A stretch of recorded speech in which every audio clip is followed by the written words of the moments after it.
ఉప్పు 2 స్పూన్లు, మిరియాలు 1 స్పూను వేసుకోవాలి.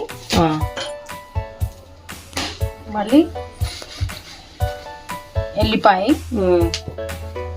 పెరుగు మిర్చి ఉంటాయి కదా, అవి చాలా బాగుంటాయి. ఇప్పటి వరకు ఎవరైనా ఇవి ఎక్కువ అంటున్నారు కానీ ఎవరు చూడలేము. ఇవి ట్రై చేసిరో లేదో కానీ ఇప్పుడు మీరు ట్రై చేయండి చేసుకునే వాళ్ళు. ఈ ఎండుమిర్చి కూడా తీసుకోవచ్చు. మీ కరివేపాకును బట్టి తగినంత మీరు తీసుకోనండి. మా కరివేపాకు ఎంత ఉందో దాన్ని బట్టి మేము తీసుకున్నాము. ఇట్లా చేసుకోవచ్చ నెక్స్ట్ టైం కూడా. ఇంకా ఎవరైతే అవసరం ఉంటే వాళ్ళు చేసుకోవచ్చు. అవును, చాలా బాగుంటది కరివేపాకు పౌడర్. కంటికి మంచిదండి, చాలా అరుగుదలకు కూడా చాలా మంచిది. మీరు కూడా చేసుకోనండి.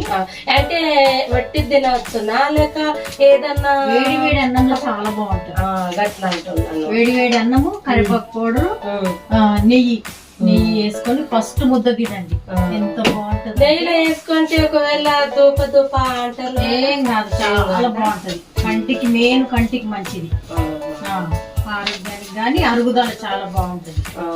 మంచిది, చాలా బాగుంది, చాలా మంచిగా ఉంది, బాగా అనిపిస్తుంది. కానీ తింటే ఇంకెంత రుచి బాగుంటుందో. అదే ఇప్పుడు అందుకే నీకు చూస్తేనే నాకు ఇట్లా అనిపిస్తుంది. అంటే ఇక పొడైనాక తింటే ఇంకెంత బాగుంటుంది. ఇవన్నీ వేపుకున్నాము మనము. బాగా మంచిగా వస్తుంది వాసన, వేపితేనే వస్తుంది. చాలా బాగుంది. ఎండుమిర్చి కూడా వేసుకుందాం. అవునా? ఎండుమిర్చి అంటే ఇప్పుడు ఆ పెరుగు మిర్చి ఆల్రెడీ ఎండిదే కాబట్టి మనకు అవసరం లేదు. ఇక మామూలుగా అయితే ఈ ఎండుమిర్చితో చేసుకుంటారు అందరూ. కానీ ఈ పెరుగు మిరపకాయలు ఎవరు ట్రై చేయలేదు, కానీ మనం ట్రై చేయాలి. అంటే పెరుగులో వేసి ఏం పిండి పెరుగులు వేసి కొంచెం వేసి బాగుంది. ఎల్లిపాయలు వేయాలా? ఎల్లిపాయ ఇట్లనే పొట్టు ఉండాలి. ఎల్లిపాయ వేయాలి. ఇంకా దానికి ఒక గడ్డ మనం ఈ పప్పులు కూడా అన్ని వేయించుకోవచ్చు. అవునా? చాలా బాగుంది, చాలా మంచిగా ఉంది.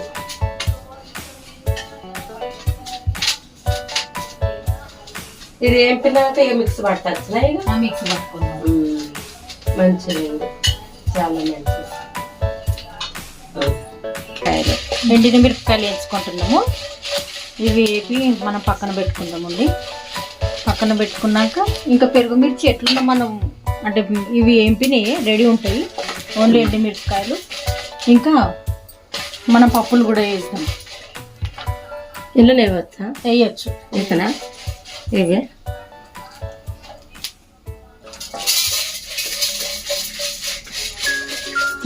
ఇంకేతనా అలా ఇవి ఎన్ని వేయాలమ్మా?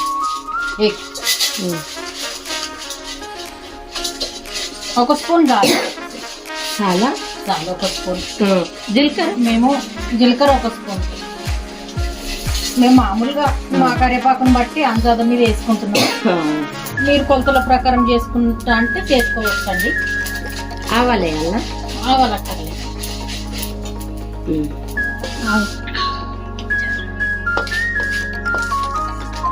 అన్నీ వేయించుకున్నాము. అన్నీ వేయించుకొని ఒక సైడ్కు అన్నీ పెట్టుకొని ఇంకా మనం మిక్సీలో వేసుకున్నామండి. ఎందుకంటే ఆకు ఫస్ట్ వేసి ఇప్పుడు మనం మిక్సీ పట్టుకున్నాము.